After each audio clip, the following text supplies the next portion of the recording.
tourist station.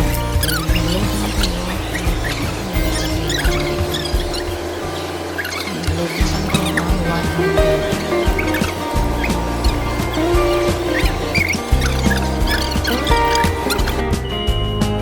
Then sakay kami ng train. So, mabilis lang siya. Baba kami ng Mensyo. After nyan, magta-taxi kayo. Sabihin nyo dun sa taxi, ibaba kayo sa Chongqing University. Alam na nila yon. So, pinagbayaran namin is 195 NT. Dalawa na kami. Then, baba kami dyan. Nasa university na kami ng F4. Napakaganda ng view, guys.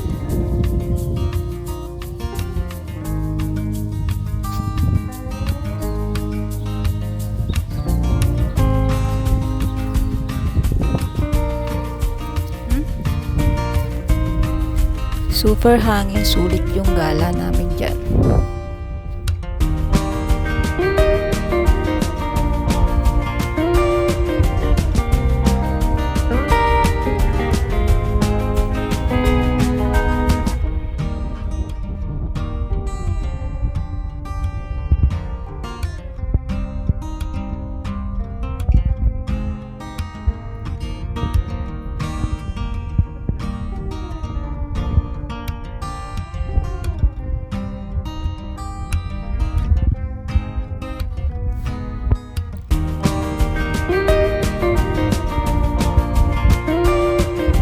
So, ayun guys, may nakita kami dyan, isang grupo. So, nakakatuwa kasi nakatoga sila, tapos nagpipicture taking sila. Siguro mga tourists dun sila.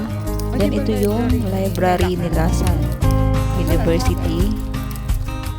Pumunta kami dyan, pero hindi kami tumuloy kasi natakot kami baka bawal. Pero sabi nila pwede naman daw. So, bumalik kami dyan. At dun sa library na yon, dun yung makikita yung locker ni Sanchay. Number 150. Wala na siyang handle.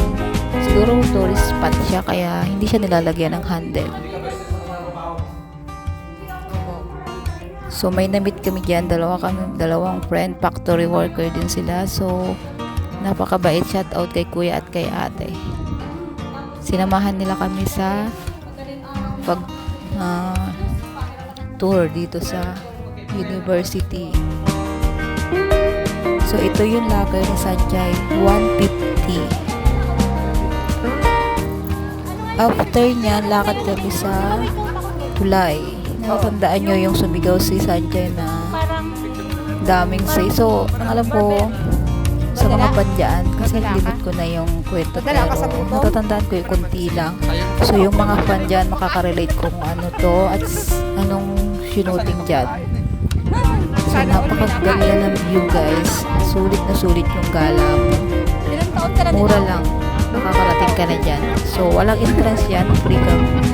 Pwede at free na pumasok sa loob ng university. Welcome na welcome. Ay, nako. Walang excitement. So, yan lang, guys. Next time, tutur ko kayo sa iba naman tourist spot dito sa Taiwan. Thank you.